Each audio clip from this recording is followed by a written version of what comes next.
बेनमाजी के घर खाना खाना जायज नहीं है। बेनमाजी की शादी में शिरकत करना जायज नहीं है। अगर किसी लड़की की शादी किसी बेनमाजी से हो जाए तो उस लड़की का बेनमाजी पति के साथ रहना जायज नहीं है। समझाए, मानता है तो ठीक है, नहीं मानता तो अलग हो जाए। सवाल यह है कि वो तलाक ना दे तो तलाक देने की जरूरत ही नहीं है, क्योंकि बेनमाजी मुसलमान ही नहीं है। और जब मुसलमान नहीं है तो किसी काफिर के निकाह में रहने की जरूरत भी नहीं है। ये निकाह ऑटोमेटिकली फिस्क, अपने आप खत्म। बेनमाजी के हाथ का खाना जायज नहीं है, बेनमाजी के हाथ का पानी जायज नहीं है। बेनमाजी अगर मर जाए तो उसकी नमाज़े जनाजा पढ़ना जायज नहीं है। बेनमाजी अगर मर जाए तो उसको मुसलमानों के कब्रिस्तान में दफन करना जायज नहीं है। क्या क्या बताऊं, लेकिन सब चल रहा है। जिस तरीके से बेनमाजी औरत बेनमाजी आदमी के साथ नहीं रह सकती, उसी तरीके से नमाजी शौहर के साथ बेनमाजी औरत नहीं रह सकती। देख रहे हैं आप, इन नबियों पर भी नमाज फर्ज थी। यह अलग बात है कि किसी नबी के ऊपर 2 रकात फर्ज थी, किसी नबी के ऊपर 4 रकात फर्ज थी, किसी नबी के ऊपर 3 रकात फर्ज थी, किसी के ऊपर 2 टाइम की थी, किसी के ऊपर 3 टाइम की थी, सुबह दोपहर शाम, और किसी के ऊपर 5 टाइम भी थी, किसी के ऊपर 4 वक्त की भी नमाज फर्ज थी।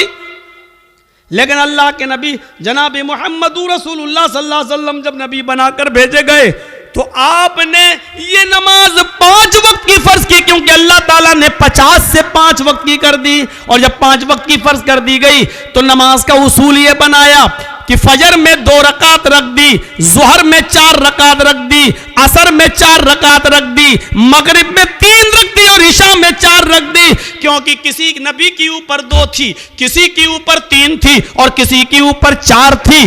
2 से कम नहीं थी और 4 से ज्यादा किसी के ऊपर फर्ज नहीं थी। इसलिए अल्लाह के नबी ने 2 भी रखी, 3 भी रखी और 4 भी रखी, ताकि लोगों को इस बात का इल्म हो जाए कि मैं किसी नबी के खिलाफ नहीं हूं। मैंने फजर में 2 रकात नमाज फर्ज की है ताकि उन नबियों की भी इक्तिदा हो जाए जो 2 रकात जो पढ़ा करते थे। 3 रकात भी मैंने मगरिब में रख दी है, क्योंकि कुछ नबियों पर 3 वक्त 3 रकात फर्ज थी, तो मैंने उनको की 3 रकात भी रख दी ताकि उस नबी की सुन्नत भी जिंदा हो जाए। और जिन नबियों पर 4 रकात फर्ज थी, हमने जोहर, असर और इशा में 4 रकात फर्ज कर दी ताकि उस नबी की सुन्नत पर भी अमल हो जाए। मैं नबियों का मुखालिफ नहीं हूं, मैं रसूलों का मुखालिफ नहीं हूं। हाँ, मैं आखिरी नबी हूं, अब तरीका मेरा चलेगा, अब रास्ता मेरा चलेगा। दुनिया में 3 ही किस्म की मखलूक है। एक मखलूक जो हमेशा खड़ी रहती है, जैसे पेड़, दरख्त, पहाड़, ये खड़े हैं। कुछ मखलूक झुकी हुई होती है, जैसे भैंस, बकरी, गाय, भेड़। आप देखिए, हम लोग जब ऐसे रुकू में चले जाएं तो बिल्कुल वही शक्ल हो जाती है। और कुछ मखलूक ज़मीन से चिपकी हुई होती है, जैसे छिपकली, चूहा। दीवार पे भी चढ़ेगा तो चिपका हुआ होगा, ज़मीन पे होगा तो ऐसे होगा। ये 3 ही किस्म की मखलूक है, चौथी कोई किस्म नहीं है। और अल्लाह कहता है युसब्बिहु लिल्लाहि मा फिस समावाति व मा फिल अर्ज़, ज़मीन व आसमान की सारी मखलूक अल्लाह की तस्बीह बयान कर रही है, अल्लाह की हम्द व सना बयान कर रही है। अल्लाह के नबी सल्लल्लाहु अलैहि वसल्लम ने नमाज में ये तीनों कंडीशन लागू कर दी है। अल्लाहु अकबर, अय अल्लाह, ये पहाड़ भी तेरी हम्द व सना बयान करते हैं, ये दरख्तों के पत्ते भी हम्द व सना बयान करते हैं। अगर तुझे खड़े होकर की जाने वाली इबादत ज्यादा पसंद है दरख्तों की, पहाड़ों की, तो देख मैं खड़ा हूं। अल्लाहु अकबर, मेरी इस अदा को कबूल कर ले। अगर तुझे 4 पैर वाले जानवरों की इबादत ज्यादा पसंद है तो देख मैं झुक गया हूं। अल्लाहु अकबर, मैंने रुकू कर लिया है। देख मैंने भी उनकी तरह शक्ल बना ली है, अगर तुझे छिपकली, चूहे और जमीन पर रेंगने वाले कीड़े मकोड़े, सांप बिच्छुओं की इबादत और उनकी तस्बीह पसंद है, तू देख मैं सजदा कर रहा हूं, अल्लाहू अकबर, जमीन पर चिपक गए, सजदा कर लिया। अय अल्लाह, अगर तुझे ये हयात पसंद है तो मैं भी इस हयात को कर रहा हूं। तीनों चीजें नमाज के अंदर लागू कर दी हैं। पता नहीं अल्लाह को कौन सी अदा ज्यादा पसंद है। अल्लाह तीनों अदाओं में से जो तुझे पसंद है वो कबूल कर ले। आइए एक और चीज बताता हूं आपको। अल्लाह के नबी सल्लल्लाहु अलैहि वसल्लम के पास चंद सहाबा आते हैं। हाँ सुनिए, जबरदस्त चीज। चंद सहाबा आते हैं और आकर कहते हैं, अय अल्लाह के नबी सल्लल्लाहु अलैहि वसल्लम, मैं जब मस्जिदों में नमाज पढ़ने जाता हूं तो ये काफिर कान लगा लगा कर सुनते हैं, दीवारों पर कान लगा कर सुनते हैं। जब हम जोर से मस्जिदों में नमाज की हालत में कुरान की तिलावत जब मैं जोर से करता हूं तो ये काफिर सुन लेते हैं बाहर से, फिर ये मस्जिदों में घुस जाते हैं और बेतहाशा मारते हैं, इतना मारते हैं कि मारते मारते पीटते पीटते हमें बदहाल कर देते हैं, लहू लुहान कर देते हैं। अल्लाह के नबी ने पूछा, अच्छा ये बताओ वो किस वक्त कान लगाकर सुनते हैं तुम्हारी दीवारों पर? कहा अल्लाह के नबी, शाम को जब वह काम करके वापस आते हैं, बहुत देर हो गई, तकरीबन 1.5 घंटा 1 घंटा, वहाँ बड़ा शोर हो रहा है, वो पीछे वो लोग सुन ही नहीं रहे, पता नहीं क्या खुरापाते कर रहे हैं। बच्चे नहीं हैं उसमें, कुछ बड़े भी हैं। उधर देखिए वो पीछे, और अभी तक नहीं सुन रहे। देखो वो फिर छलांग लगा रहा, कूद रहा, उनकी आवाज़ यहाँ तक आ रही है। कोई ऐसा आदमी नहीं है जो उनको भगा दे, उनको कह दे घर जाए।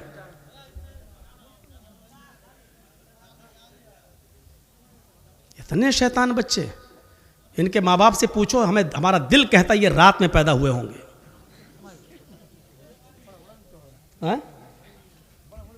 हाँ बड़ा बड़ा भी है, हमको यहां से दिख रहा है, अभी निगाह इतनी कमजोर थोड़ी हुई हमारी। पूछा अल्लाह के नबी सल्लल्लाहु अलैहि वसल्लम ने, अच्छा ये बताओ कि वो किस वक्त कान लगा के सुनते हैं? कहा अल्लाह के रसूल, वो जब शाम को काम करके वापस आते हैं, जब तो वो कान लगाकर सुनते हैं, यानी असर के वक्त। तो अल्लाह के नबी सल्लल्लाहु अलैहि वसल्लम ने फरमाया, अच्छा तो कान लगाते हैं वो दीवारों पर? कहाँ? तो ठीक है, फिर असर में तुम कुरान की किरात जोर से करना बंद कर दो, यानी आहिस्ता पढ़ लो। और कब कान लगाते हैं? कहा अल्लाह के रसूल, कैलूला करते वक्त। हम लोग जब दोपहर में काम करके आते हैं, घर में खाना खा के थोड़ा सोते हैं, कैलूला यानी जोहर की नमाज के वक्त वो कान लगाकर सुनते हैं और हमको पकड़ के मारते हैं जब हम जोर से कुरान की तिलावत करते हैं तब। तो अल्लाह के नबी ने कहा जोहर में भी तुम कुरान को आहिस्ता पढ़ो। देखिए आपने ये नहीं कहा कि नमाज घर में पढ़ लो।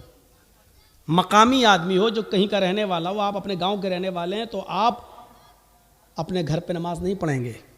कोई मुसाफिर आदमी है, सफ़र से आया है, तो वो जहाँ ठहरा है, जहाँ रुका है, वो नमाज पढ़ सकता है अपने मकाम पर जहाँ वो ठहरा है, इसलिए कि उसको कसर में करना है, 2 रकात पढ़ना है। और मुसाफिर जोहर और असर एक साथ पढ़ सकता है, मगरिब और इशा एक साथ पढ़ सकता है, वो 2 नमाजें मिला सकता है, उसको गुंजाइश है। लेकिन मकामी आदमी को नहीं। अल्लाह के रसूल ने उनसे क्या कहा? अच्छा जोहर में मारते हैं और असर में मारते हैं? कहा तो ठीक है, जोहर में आहिस्ता पढ़ लो और असर में आहिस्ता पढ़ लो। अच्छा ये बताओ मगरिब में? का अल्लाह के रसूल वो बहुत देर से आते हैं, तो मगरिब में वो कान लगा के नहीं सुनते हैं। तो आपने फरमाया फिर मगरिब में कुरान की तिलावत ज़ोर से करो। अच्छा इशा में?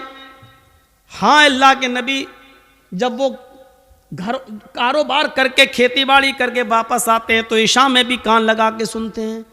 आपने हाँ तो वो इशा में भी नहीं सुनते हैं क्योंकि थके हुए होते हैं, खाना खाया और सो गए। मगरिब के बाद आते हैं, सुनते नहीं हैं, इसलिए आपने कहा मगरिब में पढ़ो ज़ोर से। इशा की नमाज आप इतनी देर से पढ़ते हैं कि उनको नींद आ जाती है। वो ईशा में भी नहीं सुनते, आपने फरमाया तो ईशा में भी पढ़ो। अच्छा फजर में? कहा अल्लाह के नबी फजर में तो वो खुद ही घोड़ा बेच के सोते रहते हैं। तो आपने कहा फिर फजर में भी जोर से तिलावत करो।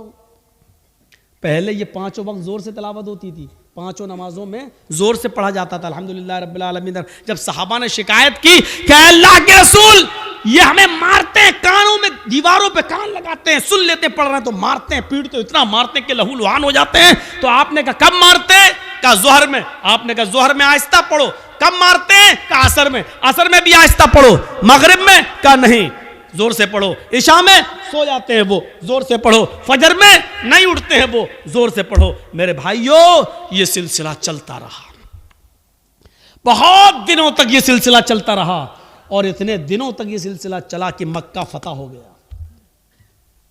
जब मक्का में कामयाबी मिल गई और नबी की हुकूमत आ गई, तब सहाबा किराम ने फिर अर्ज किया। अब जो चीज बताना चाहता हूं वो सुनिए। अब सहाबा ने अर्ज किया, आए अल्लाह के नबी, जब हमारे हालात खराब थे, जब ये हमें मारते थे, पीटते थे, जिसकी वजह से आपने आहिस्ता पढ़ने का हुक्म दे दिया था जोहर में और असर में, अब तो ये मारते नहीं है, अब तो हुकूमत हमारे हाथ में आ गई, अब तो मक्का और मदीना की बागडोर हमारे हाथ में है, तो आए अल्लाह के नबी हमें पहली वाली इजाजत दे दीजिए, अब हम फिर से पांचों वक्त की नमाजों में जोर से तिलावत करें। भाई हालात अब खत्म हो गए, पहले हालात बुरे थे इसलिए आपने आहिस्ता पढ़ने को कह दिया, अब तो हमारे फेवर में है हालात, अब तो हमारे हक में है हालात, तो अब क्यों हम आहिस्ता पढ़ें, अब हम जोर से पढ़ेंगे। आपने कहा नहीं नहीं बिल्कुल नहीं।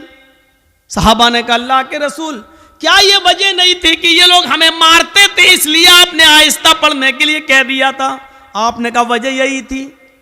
कहा जब वो रीजन खत्म हो गया, जब वो वजह खत्म हो गई, तो अब जोर से पढ़ने की इजाजत क्यों नहीं दी जा रही है? अल्लाह के नबी ने क्या फरमाया? आपने फरमाया इसलिए कि बाद में आने वाले लोग जब ये सोचेंगे कि जोहर में असर में आहिस्ता पढ़ने की इजाजत क्यों दी, और मगरिब में, ईशा में और फजर में जोर से तिलावत क्यों की जाती है, जब ये बाद में आने वाले लोगों को पता चलेगा, जब वो इसकी हिस्ट्री पढ़ेंगे, जब वो हदीसें पढ़ेंगे, जब उनको मालूम होगा कि सहाबा किराम मार खाते थे, इतना पीटे जाते थे कि उनकी चमड़ी उधड़ जाती थी, लहूलुहान हो जाते थे, इसके बावजूद उन्होंने नमाज नहीं छोड़ी, मारे खाई लेकिन नमाज पढ़ी, आहिस्ता पढ़ी लेकिन पढ़ी, नमाज छोड़ी नहीं है।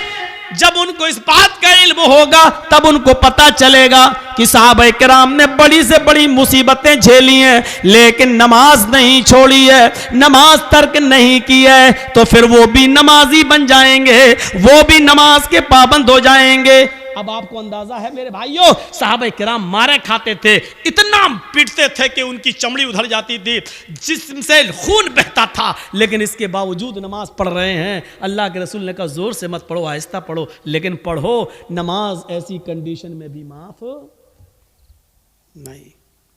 हट्टे खट्टे तंदुरुस्त हैं और नमाज नहीं पढ़ते। और जुर्रत देखो, बहादुरी, हिम्मत तो देखो। अजान की आवाज आ रही है, कुछ लोग मस्जिद में नमाज के लिए जा भी रहे हैं, लेकिन कलेजा इतना बड़ा कि उन नमाजियों के सामने होटलों पे बैठ के चाय हम पी रहे हैं। हमारा दिल और हमारा कलेजा कितना मजबूत है। या अल्लाह, तेरा अजाब कैसे रुका हुआ है। इतनी बड़ी गलती अगर पुराने पिछले ज़माने की उम्मतों ने की होती तो अभी तक आग और पत्थर के अजाब से वो हलाक हो गए होते। अल्लाह रब्बुल आलमीन का अजाब हम पर आ क्यों नहीं रहा है? इसकी वजह क्या है? इतना बड़ा कलेजा। मस्जिद के सामने होटल के बाहर, मस्जिद के बाहर होटल पे बैठ जाए हम, और नमाज मस्जिद के अंदर हो रही हो, और हम मस्जिद के सामने से गुजर जाएं साइकिल लेकर और बाइक लेकर।